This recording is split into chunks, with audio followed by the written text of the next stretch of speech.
చిన్నలకు ప్రభువైన యేసుక్రీస్తు నామములో మీ అందరికీ ప్రేమ వందనాలండి. ఎవరో తెలుసా యేసయ్య అని కీర్తన పాడుకుంటూ మీ దగ్గరికి వచ్చి ఉన్నాం. ప్రియమైన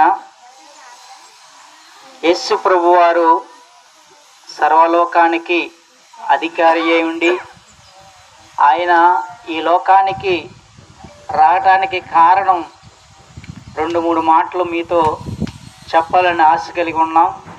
దయచేసి మాటల్లో గమనించమని మిమ్మల్ని ప్రేమతో కోరుతున్నాం. యేసు ప్రభువారు ఈ లోకానికి రావడానికి కారణం ఆయన అందరిలాంటి మనిషి కాదు. ఆయన దైవ కుమారుడు. ఆయన దైవ కుమారుడైన సృష్టికర్త కలిగిన దేవాది దేవుడు. ఆయన లోక రక్షకుడు. ఆయన లోకాన్ని రక్షించడానికి వచ్చి ఉన్న దేవుడు. లోకం అంటే మనుషులు అనే మహాకవి అన్నట్లుగా ఈ లోకంలో ఉన్న మనుషుల్ని రక్షించడానికి ఆయన మనిషి కుమారుడిగా ఈ లోకానికి వచ్చి ఉన్నాడు. మరి మనుషులందరూ ఎక్కడున్నారు అంటే శిక్షలో ఉన్నారు అని పరిశుద్ధ బైబిల్ గ్రంథంలో చెప్పబడి ఉంది. ఏ భేదము లేదు. అందరూ పాపము చేసి దేవుడు ఇచ్చిన అనుగ్రహాన్ని పొందలేకపోతున్నారు.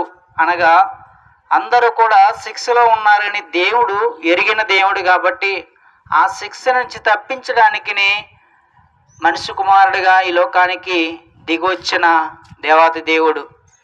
అంటే మేము శిక్షలో లేము కదా, మేము ఏ శిక్షలో ఉన్నాము అని మనం ప్రశ్నించుకుంటే శిక్ష అనేది మన హృదయంలో ఉన్న పాపమును బట్టి మన శిక్ష అర్హులుగా అయిపోతున్నాం.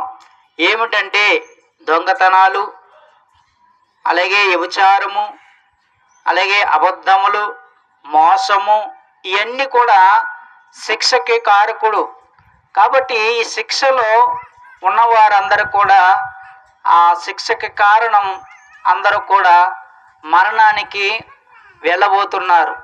ఆ మరణమే నిత్య నరకము.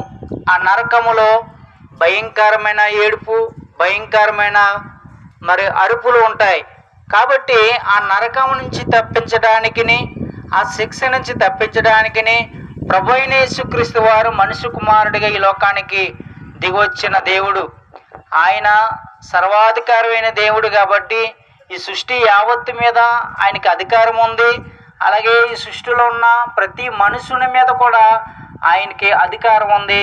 ఆయన సృష్టించిన మనుషులను ఆయన దగ్గరికి వెళ్ళాలి కాబట్టి ఆయనలో ఉండేవారు ప్రతి ఒక్కరు కూడా ఆయన నమ్ముకుంటే ఆయన రాజ్యంలో నిత్యము సుఖ సంతోషాలతో ఉంటామని ఆ దేవత దేవుడు ఆ శిక్ష నుంచి తప్పించి మనం నిత్య రాజ్యంలోకి నడిపించడానికి కలవరి సిలువలో ప్రాణం పెట్టి ఉన్నాడు.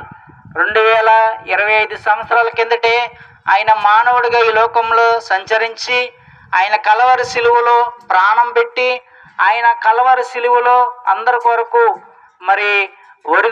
విరిగిపోయి యాగ పశువుగా, బలి పశువుగా అందరి పాపముల నిమిత్తము ఆయన కొయ్యల మీద చనిపోయి ఉన్నాడు. ఆయన చనిపోయి సమాధిలో ఉంటే మేము చెప్పిన ఈ ప్రకటనలు కూడా వ్యర్థమే.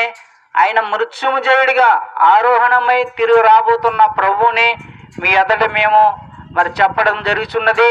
కాబట్టి అమ్మాయ్య ఈ మాటలు వినండి. ఇంకా అనేక మాటలు మీరు ఆలకించాలనుకుంటే ఇదిగో మన ప్రక్కనే లలిత పబ్లిక్ స్కూల్ ప్రక్కనే మందిరం ఉంది, బెదరన్ క్రిస్టియన్ అసెంబ్లీ. ఆ మందిరంలోకి వచ్చి దేవుని మాటలు ఆలకించండి. అనేక అంశాలు దేవుడి కోసం మాటలు మీరు ఆలకించి మీ ఆత్మీయత జీవితానికి నిజమైన మార్గాన్ని ఎన్నుకోవాలని ప్రేమతో ఈ మాటలు చెప్పి ముగిస్తున్నాను. దేవుడి కొద్ది మాటలు దేవుడు దీవించి ఆశీర్వదించిన గాక.